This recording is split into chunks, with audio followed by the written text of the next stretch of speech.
नमामि धन्वन्तरिमादिदेवम्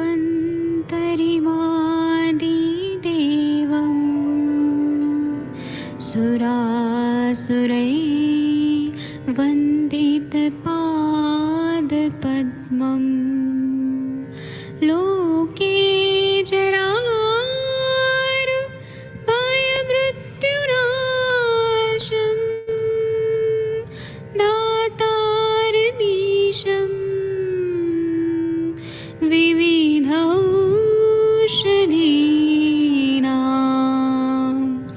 शङ्खं चक्रं जलौकां दधतं मृतघटं चारुतोर्भिश्चतुर्भिः सूक्ष्मस्वच्छादिरुद्यं शुकपरिविलसन्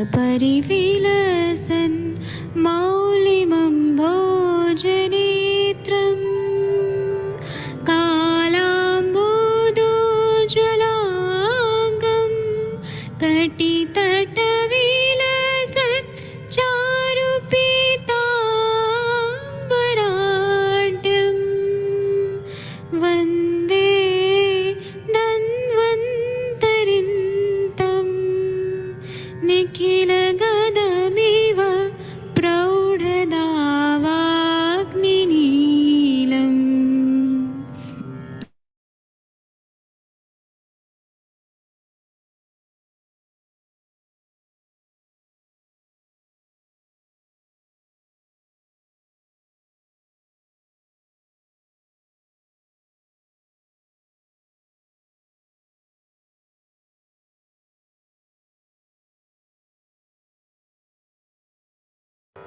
नमामि धन्वन्तरिमादिदेवम्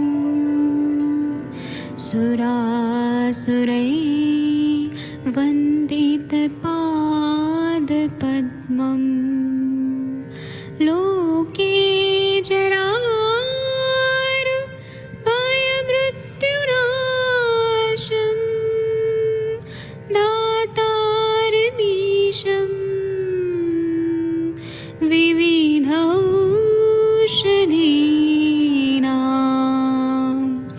शङ्खं चक्रं जलौकां दधतं मृतघटं चारुतोर्भिश्चतुर्भिः सूक्ष्मस्वच्छादिरुद्यं शुकपरिविलसन् मौलिमं भोजनेत्रम् कालाम्बोदोज्ज्वलाङ्गं कटितटविलसत् चारुपीताम्बराढ्यं वन्दे धन्वन्तरिन्तं निखिलगदमिव प्रौढदावाग्निनीलम्।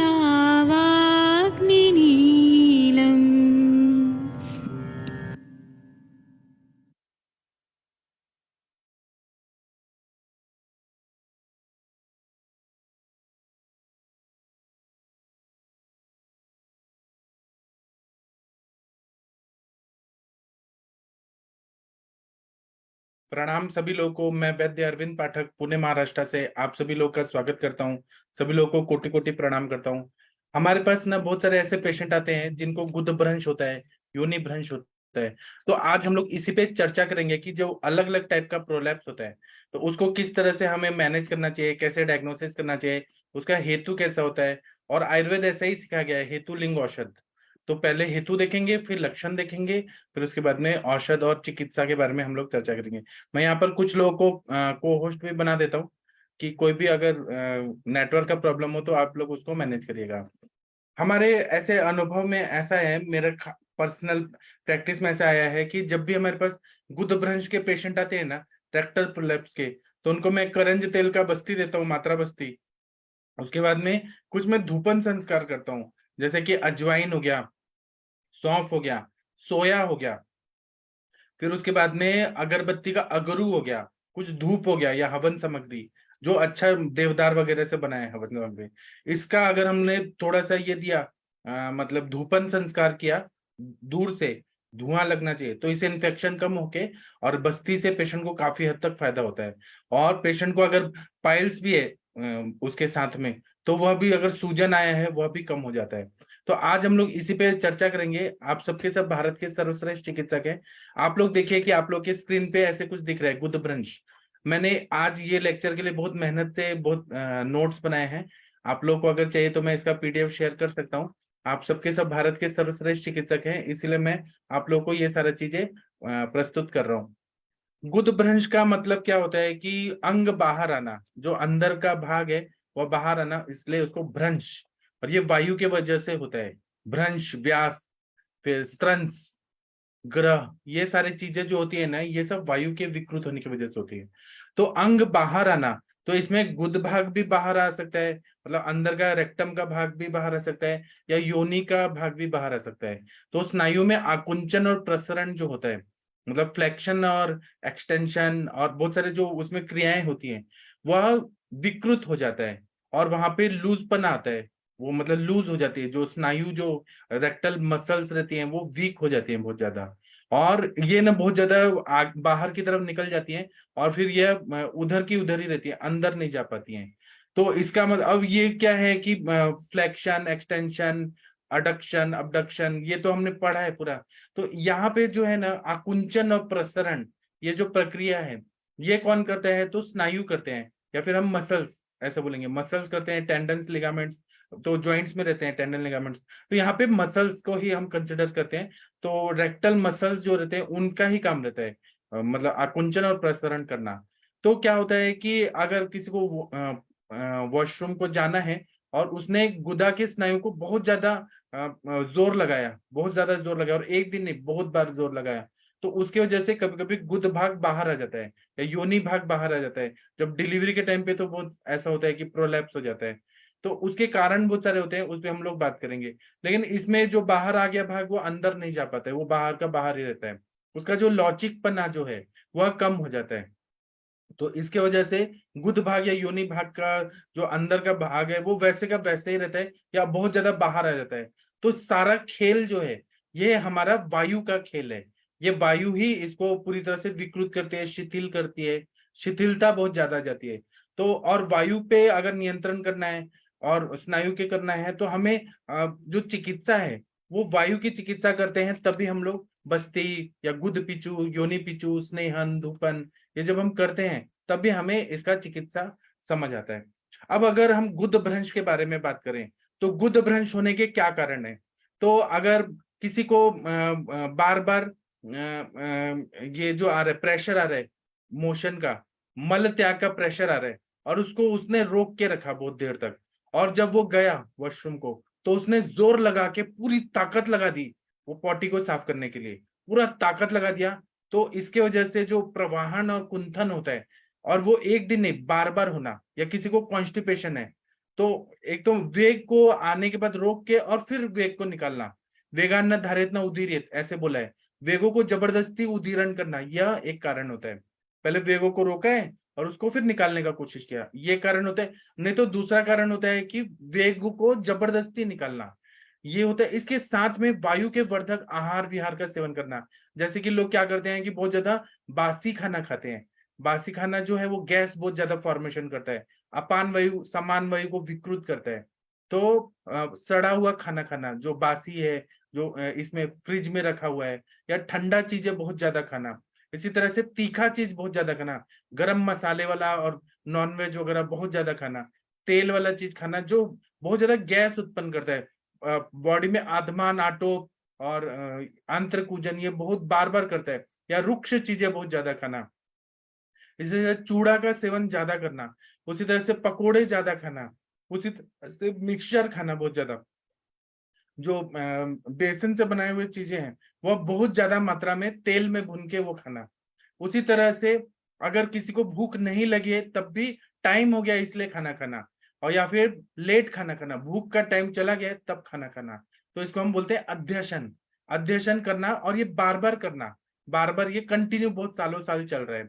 उसी तरह से बार बार पेशेंट को वॉशरूम की तरफ जाने की इच्छा हो रही है लेकिन असली में ना होना, तो पेशेंट क्या करता है कि जोर लगाता है, तो वो कुंथन क्रिया करता है, प्रवाहन करता है, तो मल थोड़ा निकलता है और वो भी सूखा हुआ मल निकलता है।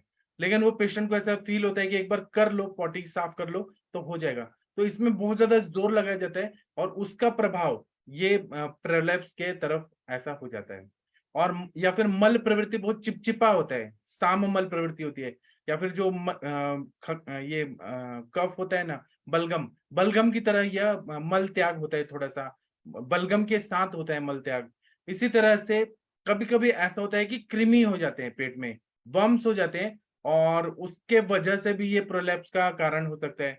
वहां पे ब्लड सर्कुलेशन नहीं हो रहा है, ब्लड सर्कुलेशन को हैम्पर करता है, उसके वजह से यह प्रोलैप्स हो सकता है। या फिर कभी कभी क्या होता है कि जो ये अर्श का जो मस्सा होता है, अर्श का मस्सा क्या करता है कि वो रुकावट पैदा करता है। तो पेशेंट क्या करता है, और कॉन्स्टिपेशन करता है, मल भी त्याग नहीं होता है, अपान वायु भी नहीं निकल पाता है। तो पेशेंट क्या करता है कि जोर लगाता है, और जोर लगाने की वजह से ही गुदभ्रंश हो जाता है। इसी तरह से कभी कभी ऐसा होता है कि माल नरिष्ट पेशेंट होते हैं, मतलब उनको पोषण नहीं मिल पा रहा है, तो मांस धातु जो है वो बहुत कमजोर हो जाता है, वहां के जो रेक्टल मसल्स हैं वो बहुत वीक हो जाते हैं, और जो गुद अवयव है, आकुंचन और प्रसरण की क्रिया जो है, वह उनकी ताकत कहीं ना कहीं कम पड़ जाती है। ताकत कम पड़ने की वजह से भी ये प्रोलैप्स हो जाता है कि अंदर का चीज बाहर आ जाता है उसको, लेकिन इतनी ताकत नहीं होती कि अंदर वो खींच सके। इसी तरह से बच्चों को दांत आने के टाइम पे जो दंत आ रहे हैं उस टाइम पे, या बहुत कारणों से जो लूज मोशन होते हैं, हम लोगों ने पढ़ा है कि दंत आने के टाइम पे दांतों के मसूड़ में इन्फेक्शन हो जाता है, और उस वो इन्फेक्शन बच्चे अंदर लेते हैं, तो उनको बार बार इन्फेक्शन की वजह से लूज मोशन होता है। तो वह बार बार लूज मोशन की वजह से, और वो बच्चे नाजुक होते हैं, छोटे शिशु, तो उनको भी गुदभ्रंश ऐसा चीज दिखाई देता है। इसी तरह से कुछ लोग क्या करते हैं कि पेट साफ नहीं हो रहा है, कॉन्स्टिपेशन का तकलीफ है, तो वो लेक्सेटिव कंटिन्यू लेते हैं, विरेचन के द्रव्य, और वो भी बहुत स्ट्रांग लेते हैं, कभी कभी इच्छा विधि ले लेते हैं, कहीं से पढ़ते हैं कि दवाइयां ये लूज मोशन की हैं, तो इच्छा विधि जाके खुद ही दुकान से खरीद के, आजकल लोगों के पास बहुत पैसा है लेकिन डॉक्टर को देने के लिए पैसा नहीं है, लेकिन खुद बहुत ज्यादा होशियार है, हर दवाई का नाम मालूम होना चाहिए, और दवाई ये नहीं, फार्मेकोलॉजी नहीं मालूम है, रस विपाक ये नहीं, केवल दवाई का नाम मालूम चाहिए कि डॉक्टर को फीस ना देना पड़े। ऐसा सोच के जो लोग सेल्फ प्रिस्क्रिप्शन करके बहुत ज्यादा स्ट्रांग विरेचन के द्रव्य ले लेते हैं, उनको ये गुदभ्रंश होता है। इसी तरह से एक मेरे पास डॉक्टर आई थी, तो मैं उनको विरेचन के द्रव्य दिया, तो बोली कि एमबीबीएस एमडी डॉक्टर थी, आज की बात नहीं है, 2005 की बात है।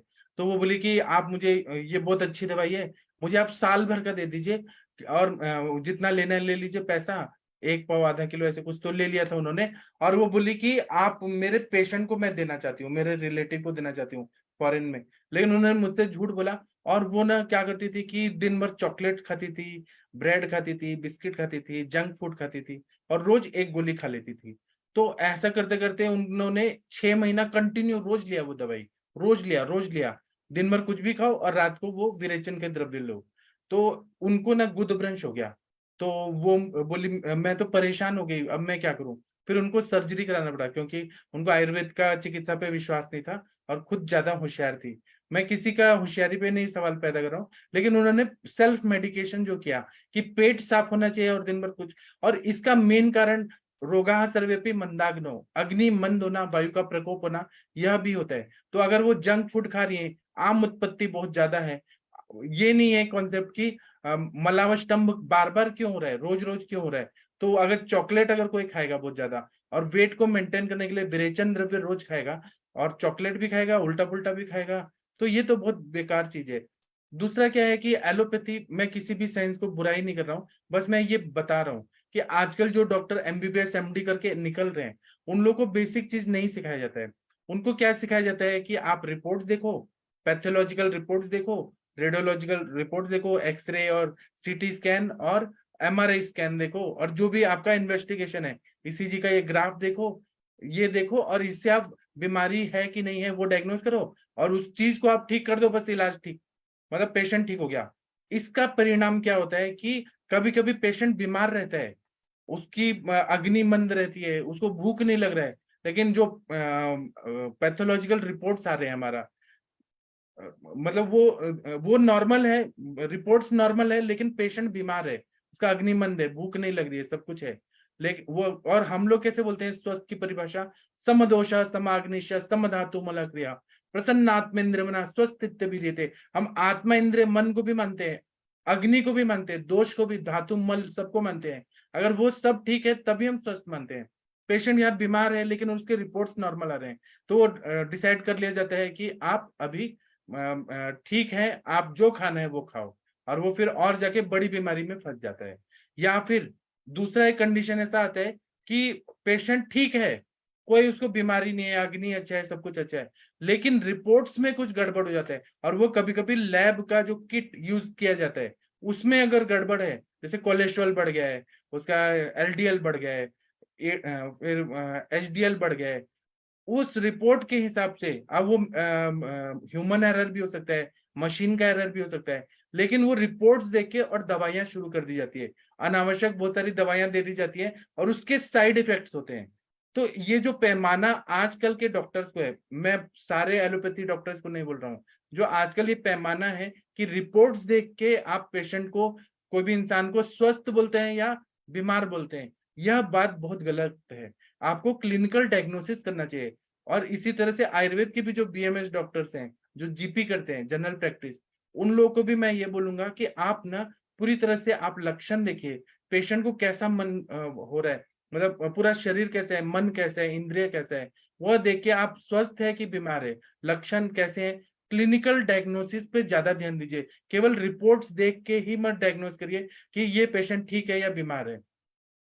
तो इसी तरह से, और अपनी दवाइयों को भी शॉर्टकट प्रैक्टिस तो बिल्कुल नहीं करना चाहिए। बहुत सारे डॉक्टर्स हैं ना जो बीएमएस करते हैं, मैं किसी की बुराई नहीं कर रहा हूँ, मैं बस जो गलत हो रहा है वो मैं बता रहा हूँ। बीएमएस डॉक्टर्स भी क्या रहते हैं कि डिग्री मिला, शॉर्टकट मनी, जल्दी पैसा कमाना है, तो अपना केवल सारे पेशेंट का फ्लो बढ़ाने के लिए केवल सेक्सुअल दवाइयां देते हैं कि सेक्स पे हम दवाई दे रहे हैं, मेल्स को भी प्रॉब्लम है, फीमेल्स को भी प्रॉब्लम है, आजकल बीमारी बढ़ रहा है, तो केवल उस पे ही काम करते हैं, शॉर्टकट मनी। ईडी का प्रॉब्लम है, ईडी का दवाई दो, प्री मैच्योर इजैकुलेशन, उसके ही डॉक्टर बन के रहते हैं। ये करना गलत नहीं है, लेकिन शॉर्टकट नहीं करना चाहिए। हमें आयुर्वेद में ये सिखाया गया है कि आप अग्नि देखिए, दोष देखिए, धातु देखिए, मल देखिए, सब कुछ देख के और आप पूरा ओवरऑल पूरा अच्छे से ठीक करने का कोशिश करिए। ठीक है, ये गुद भ्रंश का बात आ गया। अब हम योनि भ्रंश के बारे में बात करेंगे। योनि भ्रंश में क्या होता है कि अगर, अब ये भी, इसका भी सेम ऐसे ही रिलेशन रहता है कि अगर किसी ने बहुत ज्यादा वातवर्धक आहार का बहुत ज्यादा सेवन किया, जैसे कि बहुत ज्यादा ठंडा चीज खाया, रुक्ष चीज खाया, वेगों का अवरोध किया, इरेगुलर मेंसेस है, और मेंसेस लाने वाली दवाइयां खाई जा रही है, या मेंसेस को आगे पीछे ढकला जा रहा है कि हमारा पूजा का डेट है, कहीं तीर्थ पे जाना है, या हमें मेंसेस नहीं चाहिए, दवाई खाओ, हार्मोन्स खाओ, आगे पीछे किया जाता है, उसके वजह से हो गया वेगान न धारित न उदीरित, वेगों को न धारण करना है न रोकना है। अब वो मेंसेस का जो है वो वेग है, एक तरह से आर्तव आने वाला है और आप उसको रोक रहे हैं, अधारणीय वेग है, और उसको आप रोक रहे हैं और जबरदस्ती निकाला जा रहा है। वेगान न धारित न उदीरित, जबरदस्ती नहीं निकालना है, ये सब गलत है, जो प्रकृति के खिलाफ जाता है वो सब गलत है। इसी तरह से बहुत ज्यादा शक्ति से ज्यादा फिजिकल वर्क करना, यह भी योनि भ्रंश का कारण है। मेरे पास एक पेशेंट आई थी जिनको योनि भ्रंश था, तो उनका मैंने पूछा कि क्यों, आप क्या काम करते थे क्या नहीं, तो वो बहुत हैवी हैवी सामान उठाती थी, गरीब अवस्था में थी, तो उनको बहुत ज्यादा बहुत सामान उठाना पड़ता था, और उनको ये कारण की वजह से योनि भ्रंश हुआ था। ऐसे और भी बहुत सारे काम होते हैं जो ताकत से ज्यादा मेहनत किया जाता है, अपना शक्ति नहीं है लेकिन मेहनत, मजबूरी में या कुछ ना कुछ वजह से ज्यादा वजन उठाना, यह भी प्रोलैप्स का कारण होता है। उसी तरह से किसी किसी को ऐसे आदत होती है, पहले के जमाने में ऐसे आदत थी कि जो नाली होता था ना, नाली पे ही हमें यूरिन करना है, या हमें और वहां पे वो करते टाइम बहुत ज्यादा प्रेशर डाला जाता था, ये उस जमाने में था, ऐसा मुझे मिला है, मतलब जो मैंने सब वृद्ध वैद्यों का सब लिखा है ना, वो नाली में बैठ के और यूरिन पास करना, उसके वजह से इन्फेक्शन जल्दी होता था, यूटीआई जल्दी होता था, और उसके वजह से जो दवाइयां ली जाती थी बहुत सारी, उसका साइड इफेक्ट के वजह से वायु का प्रकोप हो रहा है, कभी वजेनाइटिस हो रहा है, बहुत सारा चीज हो रहा है, और उसकी वजह से धीरे धीरे धीरे धीरे वहां के जो मसल्स हैं और जो भी हैं वो सब ना वीक होके और ये जो वजाइनल प्रोलैप्स होना, यूट्राइन प्रोलैप्स होना, यूनिभ्रंश, ये सब हो जाता था। उसी तरह से आर्तव को अनियमित करना, आगे पीछे लाना या अपने आप होना, अब उसका भी हेतु रहता है कि वात प्रकोपक आहार और विहार का, रात्रि जागरण कर रहे हैं या अति मैथुन कर रहे हैं। स्त्रियों में भी अति मैथुन अगर बहुत ज्यादा हो जाए, और हमारे इसमें तो बहुत सारे योनि व्यापत भी बताए हैं, कर्णिनी योनि व्यापत वगैरह, तो उसके वजह से भी ये प्रोलैप्स वगैरह या महायोनि, इन सब में भी बहुत ज्यादा ये हो जाता है। या फिर कम पोषण अगर मिलता है किसी भी स्त्री को, तो जो मांस धातु है और वहां पे जो मसल्स है वो बहुत वीक हो जाते हैं, और उससे ये पेल्विक ऑर्गन जो रहता है, वहां के मसल्स होते हैं, वह प्रोलैप्स हो जाता है। उसी तरह से योनि अवयव जो है वो पूरी तरह से होल्ड नहीं कर पाता है, धारणा शक्ति जो है, एक तरह से अस्थि तत्व जो है, अस्थि धातु का तत्व, वो वीक हो जाता है और सारा चीज बाहर होके प्रोलैप्स हो जाता है। या फिर किसी किसी को ऐसे, पहले के जमाने में क्या होता था, आजकल तो एक या दो ही बच्चे होते हैं, पहले के जमाने में एक साथ मतलब किसी भी स्त्री को 12 बच्चे, 16 बच्चे, 20 बच्चे ऐसे होता था। और या फिर एबॉर्शन होते थे, मिस कैरेजेस होते थे, तो अति प्रसव के वजह से भी ये ऑर्गन जो है वो प्रोलैप्स हो जाता था, ऐसा हिस्ट्री में आता है। तो अभी आप लोग बताइए, आप लोग को कुछ ऐसा अनुभव है तो आप लोग बता सकते हैं, रेक्टल प्रोलैप्स या वजाइनल यूट्राइन प्रोलैप्स, इस पे कुछ बोलना है तो आप लोग बोलिए। 1 मिनट में अनम्यूट करने का ऑप्शन देता हूँ। हाँ, वैद्य शशि तिवारी मैम, मनीषा मैम, आप लोग कुछ बोलना चाहती हैं इस टॉपिक पे तो बोल सकते हैं, कुछ बोलना है तो बोलिए प्लीज। आप लोगों ने भी पेशेंट देखे होंगे, Ravi Kumar Singh sir, Manisha Singh ma'am, Shashi Tiwari ma'am, Varsha Kush ma'am, देखे हैं आप लोगों ने ऐसे पेशेंट? जी सर, प्रणाम। हाँ प्रणाम सर, बताइए सर। जी सर, रेक्टल प्रोलैप्स को तो हम लोग देखे हैं पेशेंट सर जो है, और ज्यादातर जो अंडर वेट रहते हैं पेशेंट उन्हीं को होता है सर, और ज्यादातर उनमें डायरिया की हिस्ट्री मिलती है जी। तो ऐसे पेशेंट को रेक्टल प्रोलैप्स होता है सर जो है। और उसी तरह यूट्राइन प्रोलैप्स भी है जो आप बता रहे हैं, कारण जो है प्रेगनेंसी है कई बार, या आवश्यकता से अधिक जोर लगाना है, तो इन वजहों से भी होता है, वहाँ की फ्लोर मसल जो वीक हो जाती है सर जो है। यही है सर, देखे तो पेशेंट सर। जी सर, थैंक यू सर। और आपने ऐसे हेतु भी निकालने का कोशिश किया, मतलब अति लूज मोशन हो गया या बहुत ज्यादा जी सर, पुरुष डायरिया हुआ पेशेंट है, है, या जो डायरिया पेशेंट हुआ, बहुत कुंठन करते हैं, प्रवाहन करते हैं, उस तरह के जो है कॉन्स्टिपेटेड रहते हैं, लंबी हिस्ट्री रहती है, कांक कांक कर जो लैट्रिन करते हैं, तो उनको भी होता है सर ये। जी। और पहले के जमाने में ऐसा होता था कि ये शौचालय नहीं होता था घर पे, मतलब जी मुझे जो सर। अनुभव है मेरे प्रैक्टिस में, जी जी मोदी जी के पहले आने के पहले जब कांग्रेस की सरकार थी, तो लोग क्या करते थे, मुंबई एयरपोर्ट में आप उतरेंगे ना तो लोग ना ऐसे बाहर बैठे रहते थे, या फिर ट्रेन के पास आप लोग जा रहे हैं, ट्रेन में लोग कहीं पर भी बैठे हैं या नदी के किनारे बैठे हैं, तो जो धोते थे ना पानी से, तो वो कंकड़ पत्थर लगने के बाद वहां इन्फेक्शन हो जाता था, जी सर। और उसके वजह से फिर इन्फेक्शन होके वो धीरे धीरे धीरे धीरे ये सूजन आके फिर ये जोर लगाए, इन सब के वजह से प्रोलैप्स होता था, ऐसा मुझे जी पहले, अनुभव जी है। सर, पहले जो कच्चे घर हुआ करते थे जी तो उनमें भी एक कमरा होता था पेशाब करने के लिए, स्पेशली जो घर की महिलाएं होती थी उनके लिए होता था, तो उसको जो है, तो वहां पर जो है साफ सफाई कम रहती थी, तो वो भी एक कारण हो सकता है इन्फेक्शन का सर जो है। जी। और ये सर सच में होता था, जी वर्जाइनल सर। जी प्रोलैप्स, यूट्राइन प्रोलैप्स और ये रेक्टल प्रोलैप्स होता था। अभी भी जी आते हैं, बहुत सारे इंजीनियर लोग आते हैं, बीपीओ में जी काम सर। करने वाले या आईटी इंजीनियर आते हैं, कि रात भर जागरण कर रहे हैं, दिन भर सो रहे हैं, जंक फूड खा रहे हैं, सैटरडे संडे तो उल्टा पुल्टा खाते हैं, और फिर उनको ये सेनिटल टैग हो जाता है, प्रोलैप्स हो जाता है, बहुत जी बीमारी बढ़ रही है सर आजकल। जी सर। जी सर। हाँ, डॉक्टर मनीषा सिंह मैम, आप इस बारे में कुछ बोलना चाहेंगी क्या? आपका कोई अनुभव है तो कृपया शेयर करिए। वीना मैम, प्रशांत भट्ट जी, वर्षा मैम, कुछ बोलिए आप लोग प्लीज,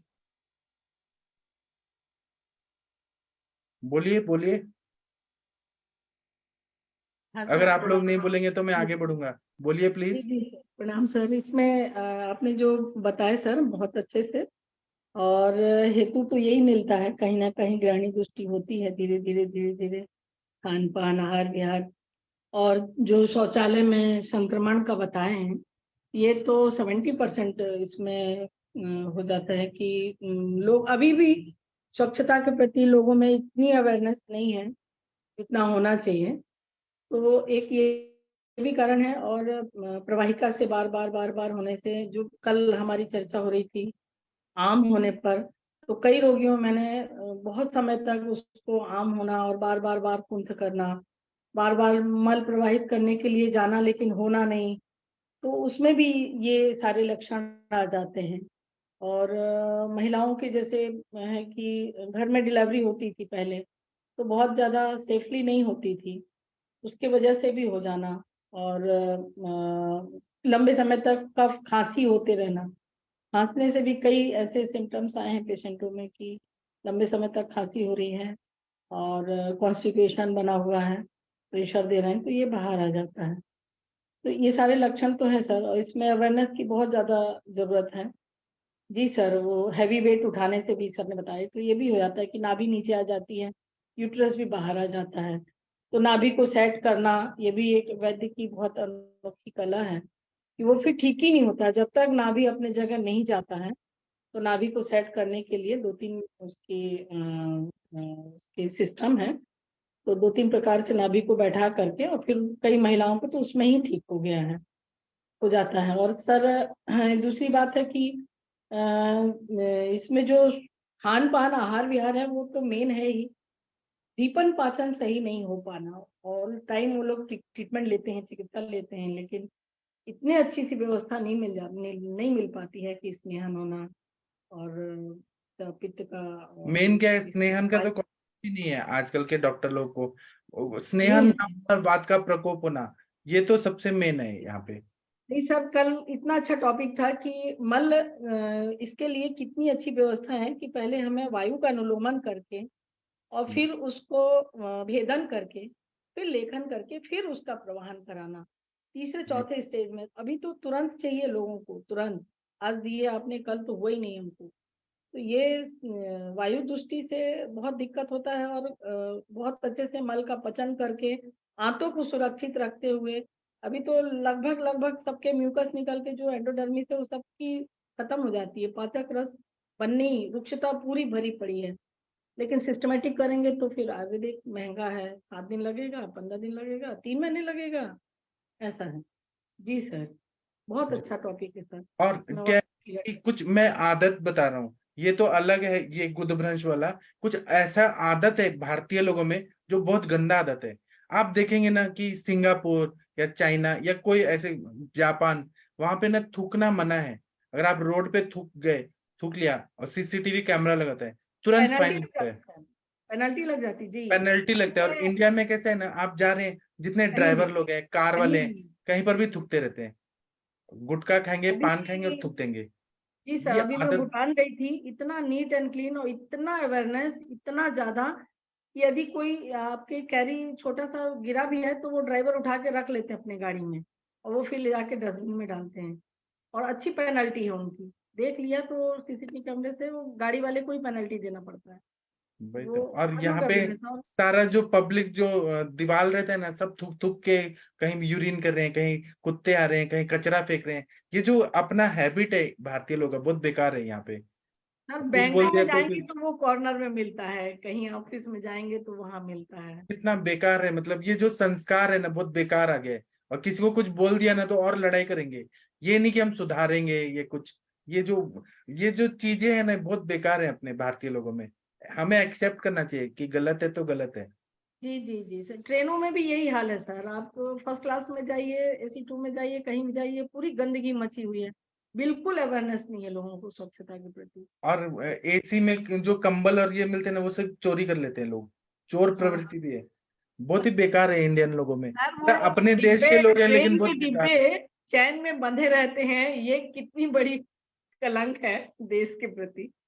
ये चैन में बांध के डिब्बा अभी क्या रखना है ना, पड़ता है। दूसरे देशों में अपने देश के संपत्ति के लिए बहुत रेस्पेक्ट रहता है कि हमें राष्ट्र हित इसको में नहीं बचाना है। सोचते हैं लोग। जी यहाँ पर कैसे है, फुकट में खाना है और गंदगी करना है, बस यही आदत है। वो आदत सुधारना बहुत जरूरी है, तभी ये सब बीमारियां नहीं रहेंगी। ठीक है, हम आगे बढ़ते हैं। वैद्य प्रशांत भट्ट जी, आप कुछ बोलना चाहते थे, अभी अनम्यूट किए थे आप। प्रशांत भट्ट जी बोलिए सर। सर की आवाज नहीं आ रही है। डॉक्टर प्रशांत भट्ट जी, आपने अनम्यूट किया है, कुछ बोलना चाहते हैं इस टॉपिक पे। जी सर, डॉक- मैसेज किए हैं कि निरुवस्ती दे सकते हैं गुदभ्रंश में। हाँ दे सकते हैं, उस पे अभी हम आएंगे ना चिकित्सा पे। पहले लक्षण देखेंगे, पहले हेतु देखा है, अब लक्षण। तो जब हमारे पास गुदभ्रंश के पेशेंट आते हैं ना, तो हमें ये कैसे पता चलता है कि इसमें डिग्री रहता है, first degree, second degree, third, fourth degree. तो इसको हम कैसे पहचानेंगे कि गुद का कुछ भाग बाहर आ जाता है। तो वो एक तो प्रोलैप्स हो सकता है, या सैनिटल टैग हो सकता है। टैग में तो बहुत ज्यादा कड़कपन आ जाता है, स्वेलिंग होता है बहुत ज्यादा, और कभी कभी ये अंदर घुस भी जाता है लेकिन फिर बाहर आ जाता है, फिर अंदर आता है बाहर आता है। इस पे रवि सर अच्छे से बताएंगे। दूसरा क्या है कि कभी कभी कुछ लोगों को तो बाहर आ गया तो वो बाहर ही रहता है, फोर्थ डिग्री का हो गया तो हाथ से ढकेल के अंदर डालना पड़ता है, ऐसा रहता है। योनि भ्रंश में भी ऐसे ही रहता है कि कभी कभी जो यूरिन का एरिया है वहां से भी अंदर का भाग बाहर आ जाता है, या मेंसेस के टाइम पे योनि का भाग बाहर आ जाता है और फिर वो अंदर ढकेल दिया तो अंदर भी चला जाता है। उसी तरह से यूरिन का भाग जो आ रहा है वो मतलब ऐसे रहता है, कभी अंदर जाता है कभी बाहर जाता है, ये अलग अलग टाइप्स के रहते हैं।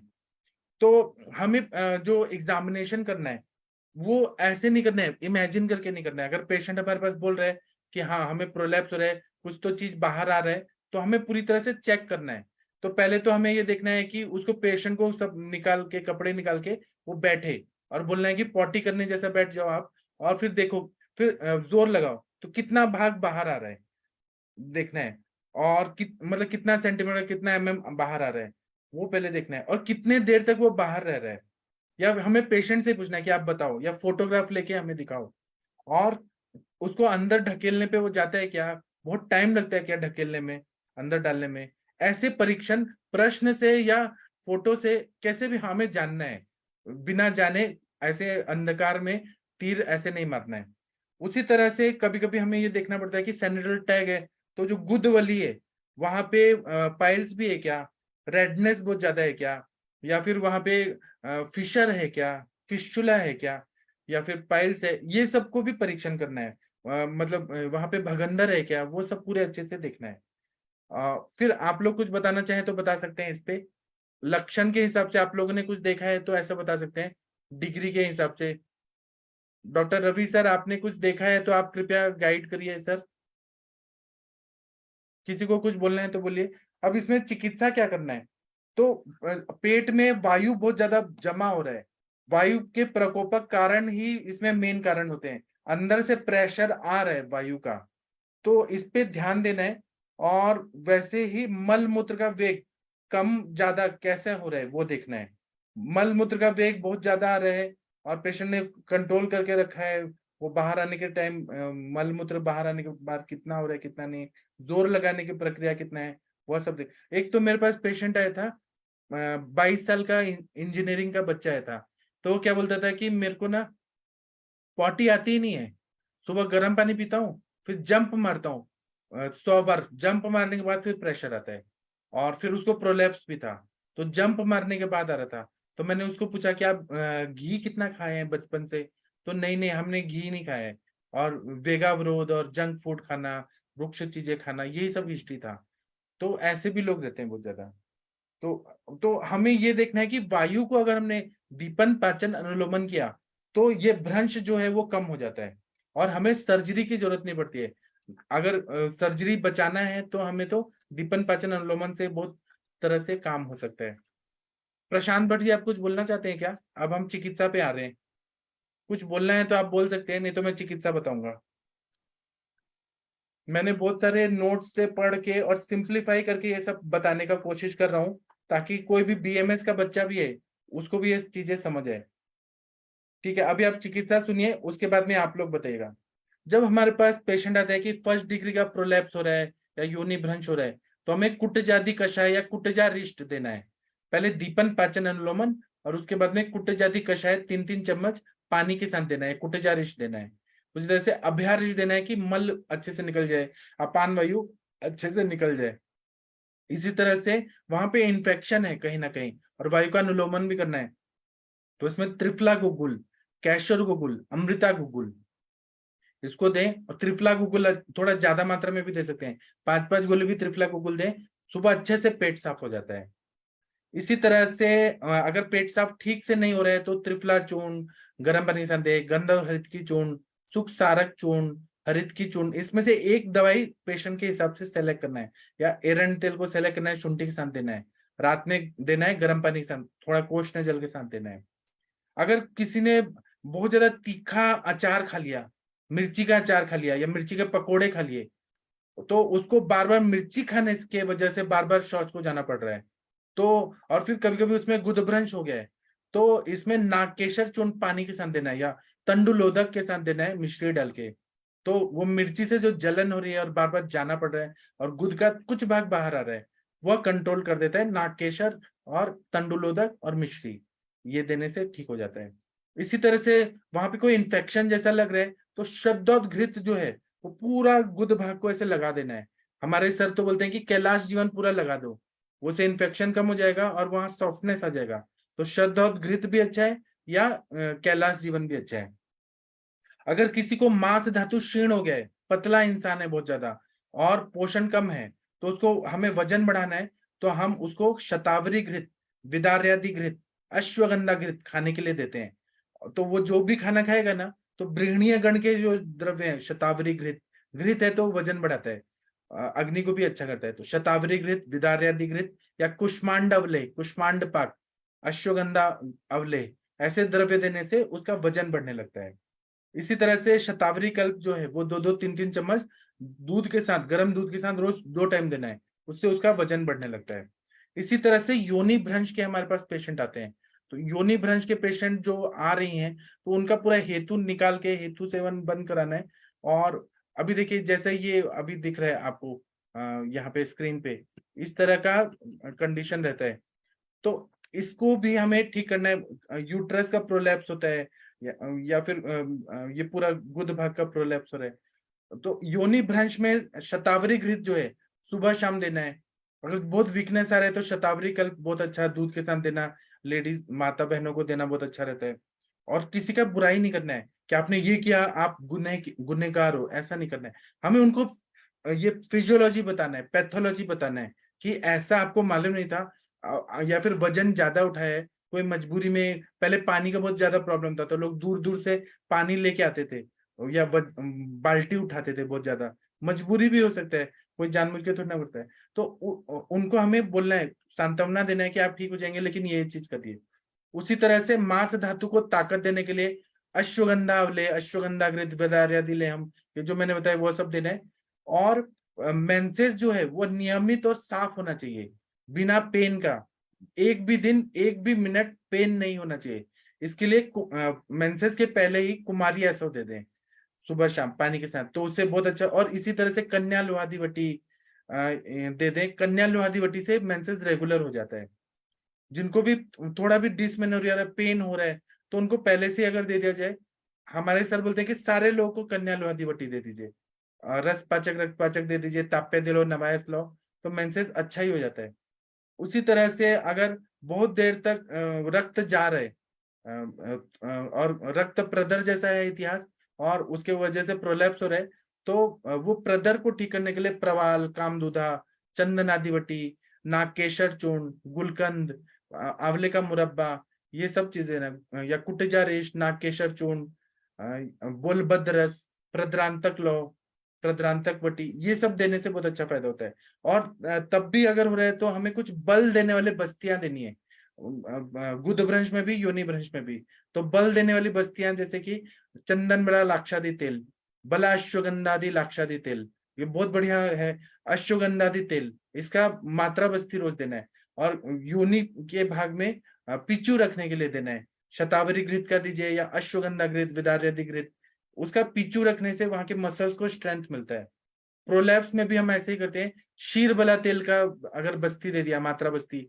अगर पेट साफ नहीं हो रहा है तो नीरू बस्ती दे, लेकिन वो नीरू से प्रेशर आता है बहुत ज्यादा, वहां पे तेल का बस्ती, मात्रा बस्ती ज्यादा अच्छा रहता है, वो स्ट्रेंथ देता है, वहां पे ताकत देता है।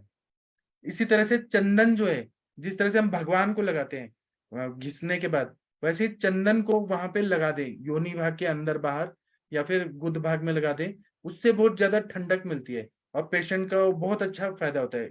गुद भ्रंश और योनि भ्रंश के लिए चंदन लगाना बहुत अच्छा रहता है।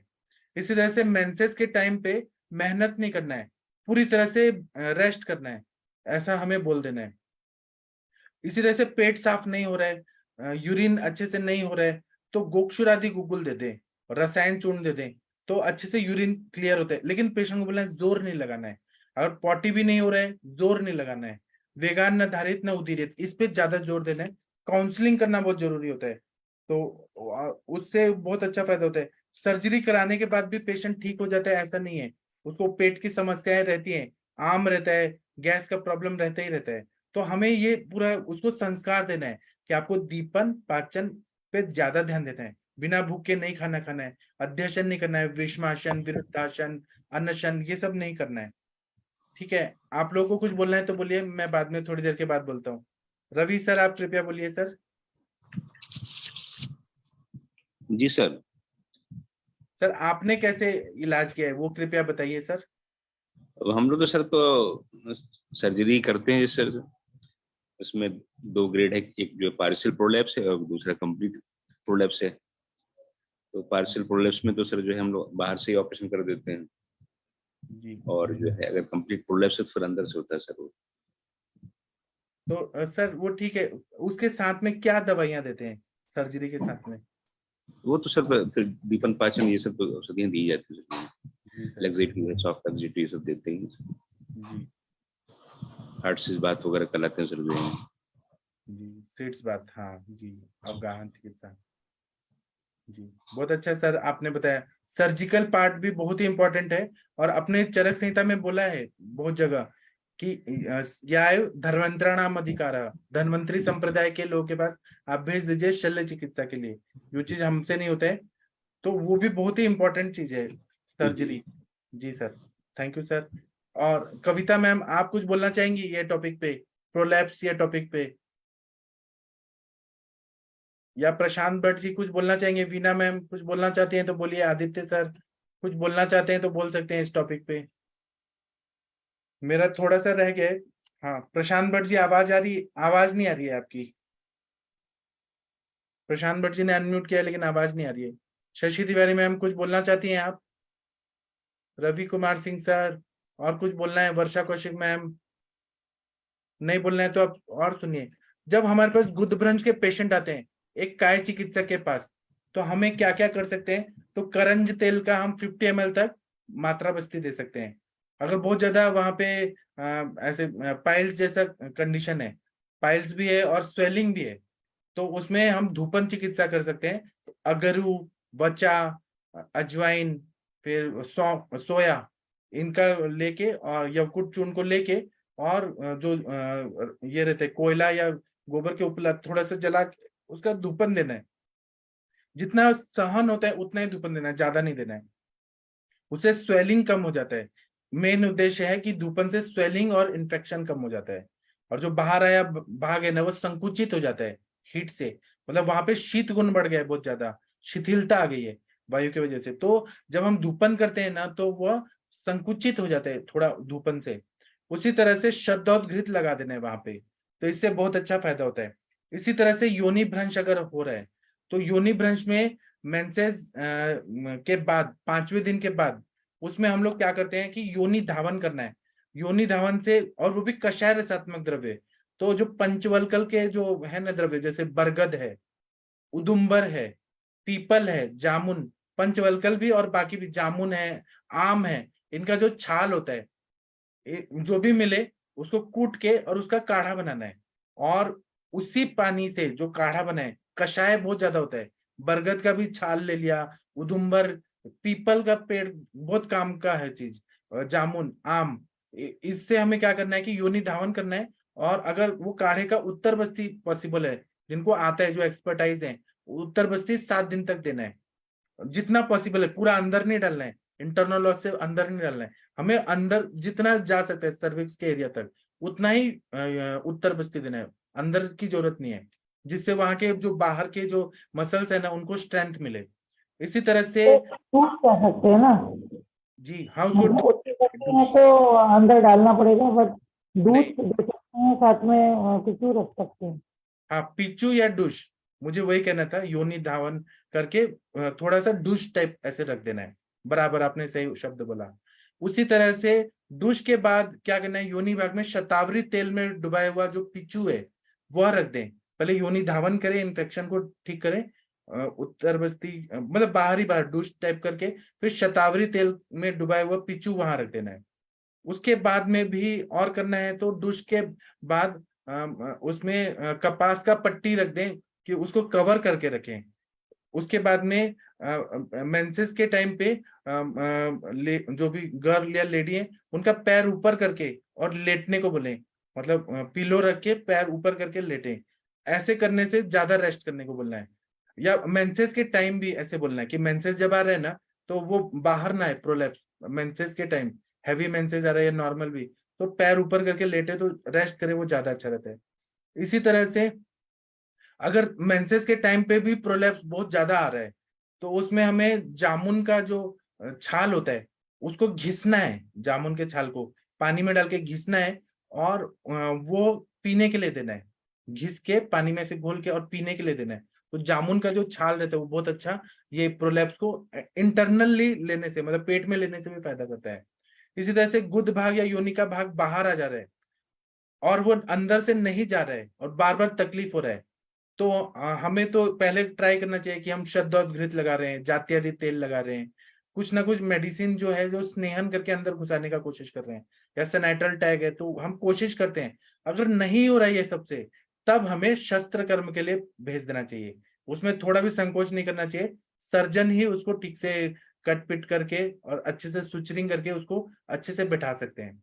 इसी तरह से हम कुछ इंटरनल मेडिसिन दे सकते हैं अवस्था के हिसाब से, जैसे कि कुटजारिष्ट, अग्निमुह लौह, काशी सादी गुटिका, मूषक सिद्ध तेल जो है उसका मात्रा बस्ती देना है 50 ml या 100 ml, जो क्योंकि चूहा होता है ना उसको मार के जो तेल सिद्ध किया जाता है, तो वो कैसे है कि बिलेशय प्राणी है जो बिल में रहता है, उनके मांस में इतनी ताकत होती है कि अब ये भी एक तरह से बिल बना हुआ है, चूहा भी बिल में रहता है, तो उसी तरह से ऐसा बनाया गया है और ऐसा रिजल्ट भी आता है। मूषक सिद्ध तेल का पिचू रखें या मात्रा बस्ती दें, पूरा रेक्टल मसल को ताकत आ जाती है। और डूश भी ऐसे रख दिया जाए ना वहां पे, तो उससे भी योनि भ्रंश में फायदा होता है। ऐसा मुझे तो बहुत अच्छा अनुभव आया है देखने में। चांगेरियादि घृत है, गजेंद्र वटिका और नहीं तो शस्त्र कर्म।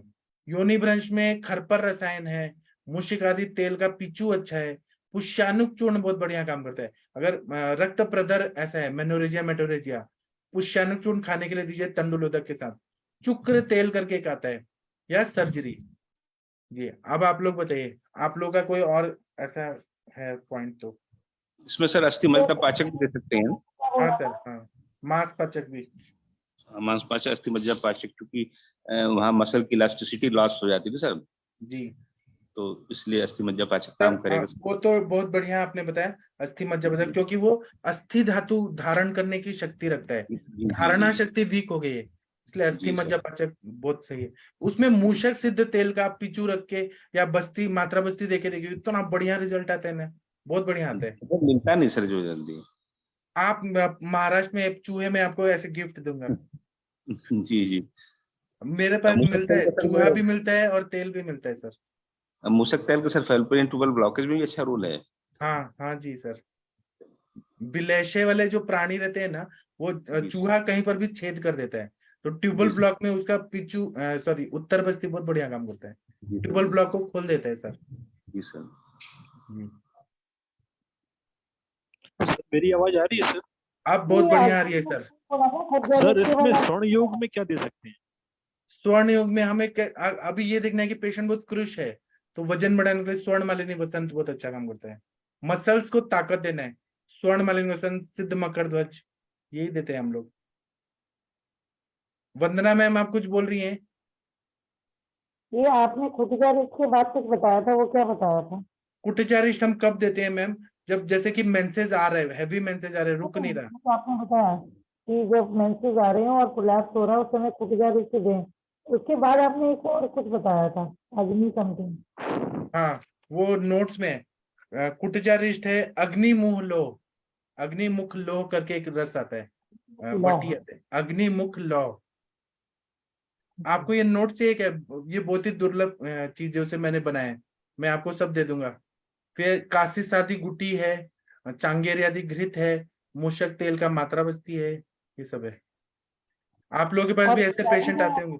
जी, लज्जालू का प्रयोग भी बहुत अच्छा है इसमें। बहुत बढ़िया, आपने लज्जालू का तेल बहुत बढ़िया मात्रा बस्ती में काम करता है, बहुत बढ़िया बताया आपने।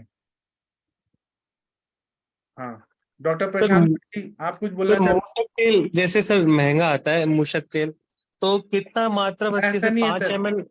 ऐसा नहीं है, अगर आप ज्यादा क्वांटिटी में लेंगे तो सस्ता हो जाता है वो। अच्छा अच्छा। तो सर जैसे अगर हम कम क्वांटिटी में अंदर कितना डालना चाहिए, मात्रा बस्ती वाले 20 ml की मात्रा डालनी बस्ती के चाहिए क्या? लिए शास्त्रों में बोला है 50 ml मिनिमम, या फिर आप 100 ml तक भी डाल सकते हैं। अच्छा वो सर आप कम क्वांटिटी में लेते हैं तो महंगा पड़ता है, कोई भी चीज आप ज्यादा लेंगे ना तो वो बनाने में उतना कॉस्ट बच जाता है, तो वो सस्ता पड़ जाता है। अच्छा। और सर उत्तर बस्ती में तो 0.5 ml ना, हाँ, उत्तर बस्ती में तो सर बहुत कम देना पड़ता है, बहुत 0.5 कम। ml। हाँ सर मेरा एक क्वेश्चन और था। हाँ सर, सर इसमें निरुवस्ती क्या दे सकते हैं कि निषेध है? दे सकते हैं, लेकिन निषेध नहीं है। अगर कॉन्स्टिपेशन है तो हम दे सकते हैं, लेकिन हमें ये डर रहता है कि जोर से प्रेशर आया और वो प्रोलैप्स और बाहर ना आ जाए। निषेध नहीं है, लेकिन अवस्था देख के 4th डिग्री का प्रोलैप्स है और आप नीरू दे के उसको बहुत जोर से प्रेशर ला रहे हैं, तो फिर क्या अच्छा होगा कि बुरा होगा? जी सर, जी सर। एक्चुअली मेरा एक अनुभव था इसमें, हाँ मुझे पता नहीं था तो मैंने दे दिया था। जी, तो वो पेशेंट को बहुत तकलीफ हुआ था, तो काफी पेन हुआ एनएस में, और एब्डोमेन पेन भी हुआ। जब तक वस्ती का प्रत्यंगमन नहीं हो गया, वस्ती बाहर नहीं आई, तब तक उनको प्रॉब्लम चलती रही। तो उसके बाद से फिर मुझे लगा कि नहीं यार, यहाँ पे न्यूरोवस्ती का बहुत ज्यादा रोल नहीं है, हमें यहाँ पे मातृवस्ती या पिच्छू धारण ही करना चाहिए। जी सर। जी, ये आपने सर, मैंने भी देखा है। क्या बोला सर आपने, प्लीज रिपीट कर दीजिए। प्रशांत भट्ट जी, एक बार रिपीट कर दीजिए, नीरू बस्ती का क्या हुआ कॉम्प्लिकेशन? गुदभ्रंश के जो पेशेंट होते हैं उसमें न्यूरोवस्ती हमें नहीं देना है, क्योंकि मेरा एक अनुभव आया था कि मैंने एक पेशेंट को न्यूरोवस्ती दी थी। ठीक है। आ रही मेरी आवाज आ रही ना? जी जी जी जी। हाँ, तो वो मत देना आप बस, है ना। यहाँ मातृवस्ती और पिच्छू धारण का रोल बहुत अच्छा है। जी। जी नहीं सर, लेकिन स्टार्ट में आपने निरू बस्ती कैसे दे दिया है? पहले तो मात्रा बस्ती अब दे ठीक है सकते ना, कोई बात नहीं ना मैंने मैडम जी। मातृवस्ती ही दी थी, अल्टरनेट वस्ती क्रम चालू किया था। कॉन्स्टिपेशन का पेशेंट था, एक दिन थे। मातृवस्ती एक दिन निरुवस्ती। तो एक दिन तो मातृवस्ती दिया, उस दिन कुछ नहीं हुआ, पर जिस दिन निरुवस्ती अच्छा दिया सर, एक उनका चीज पेन और, बढ़ा। जैसे जी। रास्ता छोटा रहता है गुदभ्रंश में, तो किस तरीके से, जैसे पिच्चू धारण कर दिया, थोड़ा ओलिएशन कर दिया एक्सटर्नल, और उसके बाद किस तरीके से, क्योंकि कई बार रास्ता भी नहीं रहता ना देने के लिए, कम हो जाता रहता है सर, रहता है। इसीलिए पहले हम क्या करते हैं कि एरंड तेल दे दिया रात को पीने के लिए, शुंठी डाल के, या फिर गंधर्व मिर्च की दे दिया। अनुलोमन तो करके थोड़ा सॉफ्ट, मतलब हम ऐसा कोशिश करते हैं कि वो थोड़ा अच्छे से रास्ता अब पूरा बंदी हो जाएगा तो फिर पेशेंट कैसे जिएगा? हाँ पूरा सर, मतलब तो वो लिक्विड जैसे, जैसे मोशन, वो एक बार भ्रंश बढ़ जाता है तो वो प्रोलैप्स करता है। हाँ, तो मतलब उसको भले ही कॉन्स्टिपेशन ना हो तो भी उसको दाह जलना, ये सारी चीजें मतलब वो प्रोलैप्स के कारण होती यही हैं। तो सर स्किल होता है, हम लोग जो चिकित्सा करते हैं यही तो हमें करना है। हमें डरना नहीं है, घबराना नहीं है।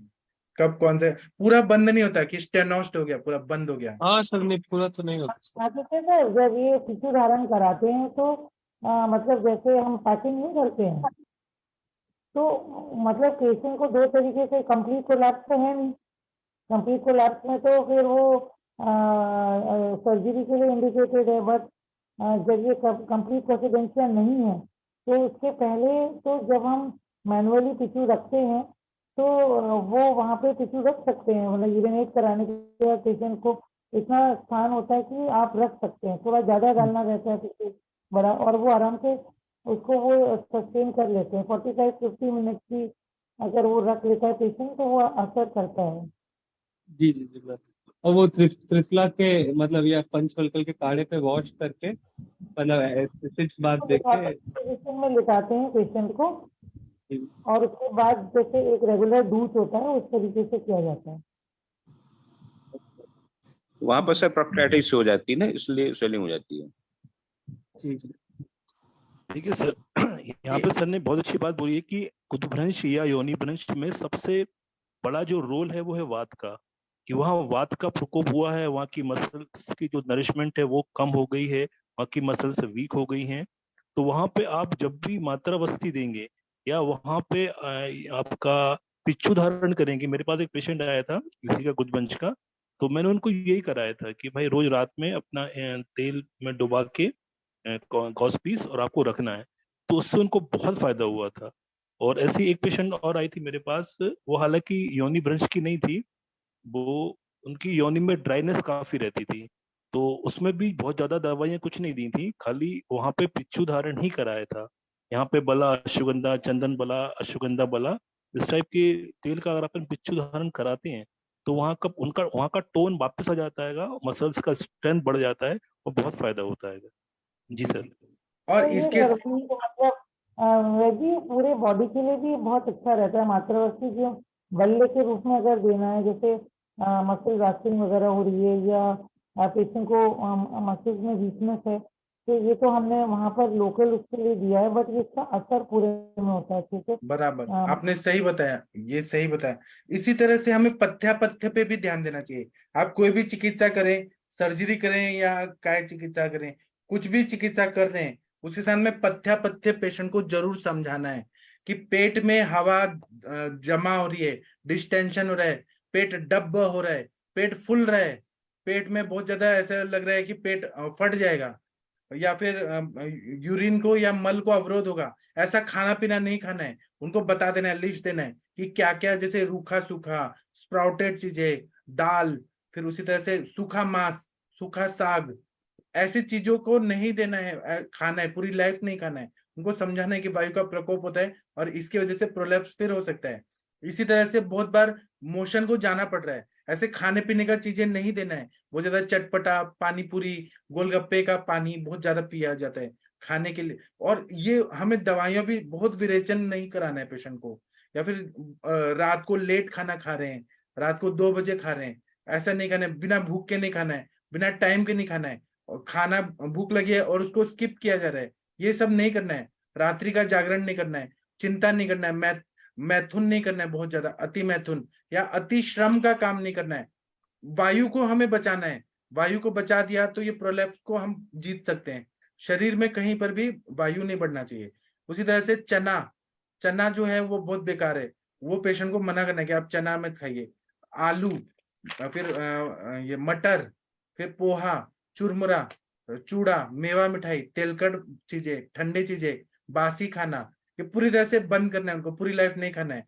और बहुत ज्यादा तीखा, गर्म पदार्थ, मिर्ची, अचार, बहुत ज्यादा मिर्ची के अचार खाया जाता है, मिर्ची के पकोड़े खाए जाते हैं, बंद कर देना है।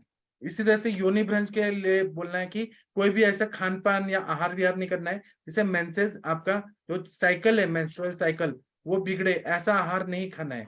और कुछ भी दवाइयां, मेंसेस को आगे पीछे करने की दवाइयां बिल्कुल नहीं लेना है। अगर योनि भ्रंश हम ठीक कर रहे हैं तो आगे पीछे नहीं लेना है। और यूरिन को नहीं रोकना है, और बहुत ज्यादा मेहनत का काम नहीं करना है, बहुत ज्यादा वजन नहीं उठाना है।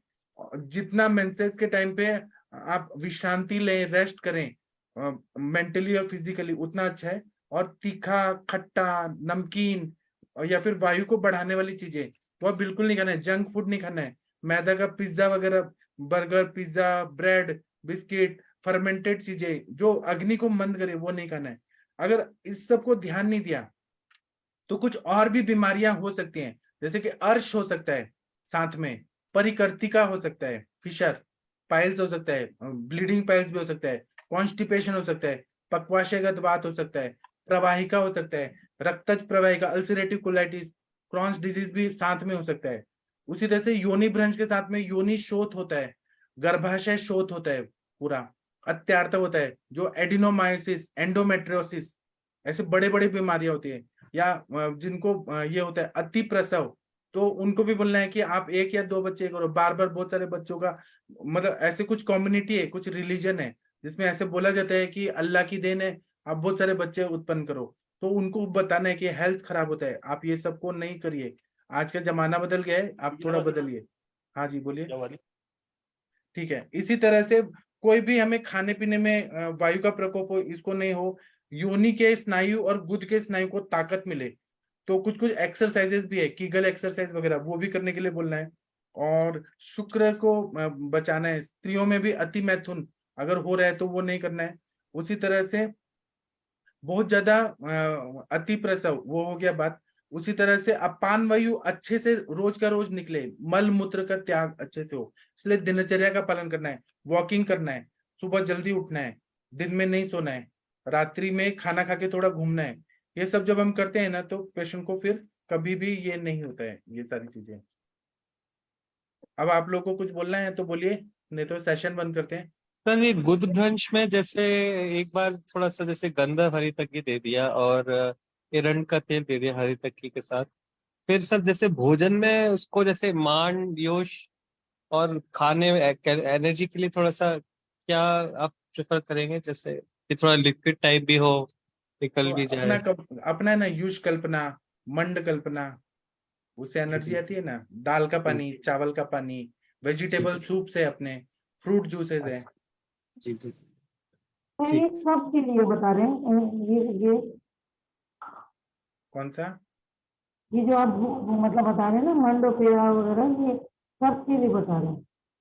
ये कब देना है? जब ये बोल रहे हैं कि दीपन पाचन कर रहे हैं, प्रोलैप्स हो गया है, गंधा हृदय की दे दिया, तो थोड़ा कुछ ताकत देने के लिए कुछ देना पड़ता है, अच्छा, अग्नि को बैक टू बढ़ाने के लिए। Normal, back to normal diet पर लाने के लिए, और सब जब ये विरेचन हो जाए उसके बाद में जी वृद्धि। जी। मुझे पूछना है सर। हाँ जी मैम मात्रा बताइए।